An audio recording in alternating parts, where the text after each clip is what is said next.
Good morning. So ఈరోజు మన Sathya Sai district పోలీస్లో ఈ కార్డనెన్స్ సర్చ్ ఆపరేషన్స్ అనేది మనం గతం ఒక 2-3 నెలలుగా కొనసాగిస్తున్నాము. సో దీంట్లో హిందూపూర్ వరకు వచ్చినప్పుడు ఫస్ట్ మనం కొడ్డం ఏరియాలో మనం హిందూపూర్ 1 టౌన్ లిమిట్స్లో చేయడం జరిగింది. దాని తర్వాత ఇప్పుడు మన తిలక్ నగర్లో హిందూపూర్ రూరల్ సర్కిల్ లిమిట్స్లో లేపాక్షి పోలీస్ స్టేషన్ లిమిట్స్లో పులిమర్తి పంచాయత్ పులిపర్తి మండలంలో ఉన్న తిలక్ నగర్లో ఈరోజు నిర్వహించడం జరిగింది. ఈ తిలక్ నగర్ మనకి హిందూపూర్ 2 టౌన్ లిమిట్స్కి బార్డర్ వస్తుంది. అదేవిధంగా మన బెంగళూరు కూడా 8-9 కిలోమీటర్స్లో బార్డర్, కర్ణాటక బార్డర్ వస్తుంది, చిక్బల్లాపూర్ డిస్ట్రిక్ట్ అనుకుంటున్నాను. సో ఇదన్నీ కూడా అదేవిధంగా రైల్వే ట్రాక్, హైవేస్ ఇదన్నీ ఉండడం వల్ల నేరాలు జరగడానికైనా ఆస్కారం ఎక్కువ ఉంది. కాబట్టి ఈరోజు ఈ తిలక్ నగర్లో మనం కార్డనెన్స్ సర్చ్ ఆపరేషన్ నిర్వహించడం జరిగింది. దీంట్లో ఒక రౌడీ షీటర్ ఉన్నారు, ఒక రౌడీ షీటర్ చనిపోయారు, ఒక రౌడీ షీటర్ ఉన్నారు. ఆ రౌడీ షీటర్ కూడా ఇప్పుడు Roddam police station limits, Penukonda sub division లిమిట్స్లో ఉన్నట్టు మనకి ఇన్ఫర్మేషన్ ఉంది.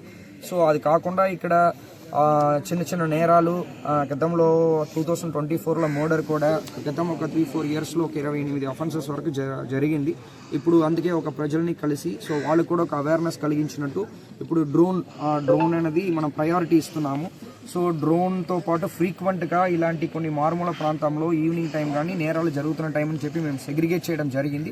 ఆ టైంలో నైట్ విషన్ డ్రోన్స్ కూడా మనకు ఉంది. కాబట్టి ఈ ఏరియా అన్నీ కూడా ఆర్టీసీ కాలనీ కానీ, ఇందిరామా కాలనీ కానీ, డ్రైవర్స్ కాలనీ కానీ, సౌకత్ నగర్ కానీ, ఇలాంటి అన్ని ఏరియాస్ని మనం ఒక్క పాయింట్లో నిలబడుకొని ఎంటైర్ ఏరియాని మనం ఈజీగా డ్రోన్స్లో కవర్ చేయొచ్చు. ఆ డ్రోన్ బీట్ కూడా కమింగ్ డేస్లో అది ప్లాన్ చేస్తున్నాం, ఆల్రెడీ స్టార్ట్ చేసాము. ఇక్కడ కూడా కమింగ్ డేస్లో మనం డ్రోన్ బీట్స్ ఈవినింగ్ టైం కానీ, క్రైమ్ టైంలో కానీ, ఈవెన్ నైట్ టైంలో మిడ్ నైట్ కానీ 12 to 2 కూడా మేము చేయడానికి ప్లాన్ చేస్తున్నాం. అదేవిధంగా ఇక్కడ సీసీటీవీ కెమెరాస్ కూడా కొంచెం ఇంపార్టెంట్ జంక్షన్స్లో పెట్టామంటే బాగుంటాయనే ఉద్దేశంతో పాటు కూడా డిస్కషన్ చేయడం జరిగింది. సో ఇది కొంచెం మనం ఆల్మోస్ట్ ఇప్పుడు వరకు 48 బైకులు, అంటే మేబీ అది 60 బైకులు 65 బైక్ వరకు వెళ్ళొచ్చు. నంబర్ లేనివి, తర్వాత ప్రాపర్ రికార్డ్స్ లేనివి. సో అదేవిధంగా ఆటోస్ కూడా ఒక 6 ఆటోస్ వరకు సీజ్ చేయడం జరిగింది.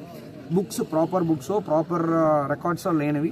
సో ఇవన్నీ కూడా క్రైమ్ వెహికల్గా ఉండడానికైనా స్కోప్ ఉంటాయి. అదేవిధంగా ఇక్కడ ఉన్న వాళ్ళు ఇలాంటి వెహికల్స్ తీసుకున్నప్పుడు కూడా వితౌట్ రికార్డ్స్తో పాటు మన కర్ణాటక నుంచి తీసుకోవడం కూడా వన్ ఆఫ్ ద రీజన్. వాళ్ళ ప్రజలు ప్రాపర్ రికార్డ్స్ ప్రొడ్యూస్ చేశారంటే వీళ్ళన్నీ కూడా వాళ్ళకి హ్యాండ్ ఓవర్ చేయబడతాయి.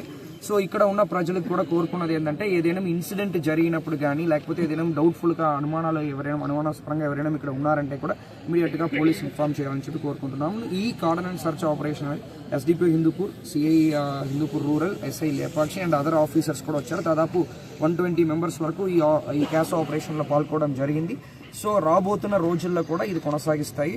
Thank you.